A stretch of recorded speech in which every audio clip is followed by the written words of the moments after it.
Trapped in Windsor is Sussex. The British public should not respect Harry and Meghan. They think they are stranded in a dangerous nation. Welcome back to my channel, my friends. As Meghan Markle emerges from Frogmore Cottage to meet a gathering that isn't especially glad to see her, the self-tan is gone. Harry poses with the kids and maintains his posture for the cameras while her hair is tossed from side to side every 2 minutes so that the cameras may have a good view. He understands that they need good PR to monetize their titles, just like Meghan Markle does. Meghan Markle has likely never stayed in Frogmore Cottage for this long, and it doesn't seem like she chose to. We witnessed Meghan Markle's walking along the barriers where people kept their arms folded and their hands on the barriers. Crowds are said to have moaned when they learned that Harry and Meghan Markle had been thrust upon them. Some others reached out a hand, while others let the claw grab a child who wouldn't fight back, which makes for compelling Netflix content. Was the agreement that as long as Netflix didn't go on a walkabout, the footage might be used in the future? As Meghan Markle goes past individuals who are not booing her out of respect, you can see the snickering and rolling of the eyes in the crowd. How can they shake hands with someone who has recently attacked their nation and their queen? There is no question that the Queen and Prince Philip's health suffered as a result of their acts, and sure, the added stress may have contributed to their deaths despite their advanced age. In any event, the pair made their final few years painful and unhappy, which is in and of itself cruel, repugnant, disrespectful, and immoral. Most of the time, Meghan Markle appeared uneasy and tense, as if someone had told her that her secrets have been revealed and that if she doesn't stop making ridiculous requests and acting up, they will be made public. She managed to hug and touch Harry, who was still trying to be charming but edgy at the same time, but there were many stony looks as she passed. Netflix was undoubtedly somewhere. In a few days, it will be his birthday. It will be interesting to see what the Colts and the PR do because they undoubtedly have plans. Given that she has no further obligations here until the funeral, why hasn't Meghan Markle come back to care for the invisible children? We have heard that she had to postpone a few of her promotional events as well. What about the U.S. staff? Does she give them money to stay because she needs their help and helpers? However, it would be costly to stay a further 2 weeks.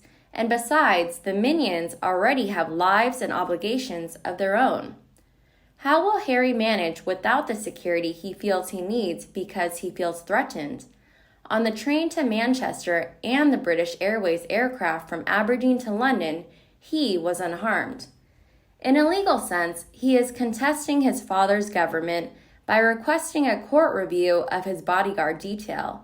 Will Charles give in to Harry's demands even though he knows that doing so will result in a rapid and severe backlash from the general public? In the early stages of his rule, can he afford that risk? The people will allow him to mourn the loss of his mother for the time being. But even though they must be loyal to the king, that does not obligate them to like or respect him. The latter is earned, and before people will take a liking to Charles, he must establish his credibility. The Sussexes, in contrast, are not known for suffering in silence like Wallis did. If both of the Harkles go, Meghan won't be able to whine and blame the royal family. Hell won't rage if they don't show up. Mag will keep telling lies and playing the race card when Harry's book is out.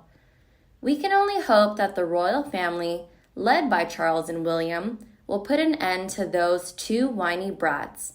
The tale of the woman who saved the frozen snake should perhaps be brought up to the royal family.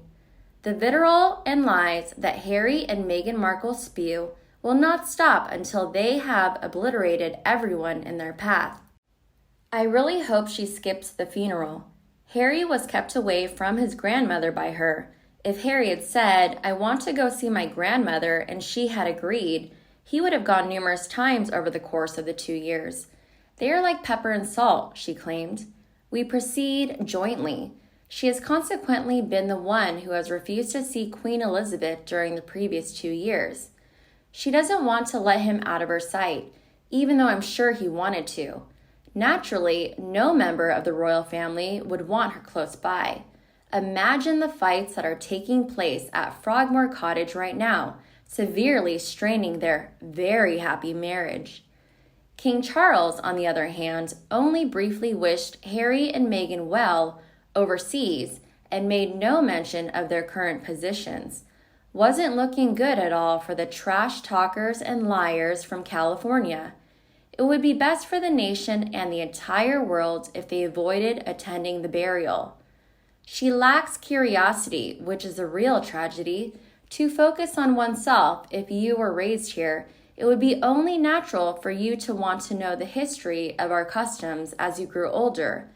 Consider Black Rod getting the door slammed in his face during the state opening of Parliament. The cause dates back many years. The issue is that you bow to the authority rather than the individual. It is disrespectful to the Principality of Wales to refuse to bow before Catherine, Princess of Wales. They are represented by Catherine. Whether you are aware or not, it respects simple etiquette. I am often pondering why Harry, who is aware of everything, continues to observe. Perhaps he finds it entertaining to see her completely screw up. In terms of potential actions, I believe she will, at the very least, be wearing a low-cut, off-the-shoulder, bright red dress with a long split up the side. Her now husband will still be in poor condition. They shouldn't both be there. I think the entire cut interview and the accompanying spiteful babble from her just days before Her Majesty's sad departure were an act of retaliation for being seated in the second row at St. Paul's and for the embarrassment and humiliation of being jeered and barred from taking part in any other Jubilee celebrations.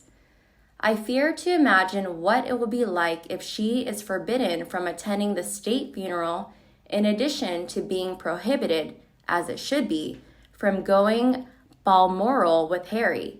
In addition, Kate, her target of resentment, was promoted to the position of Princess of Wales in the royal family.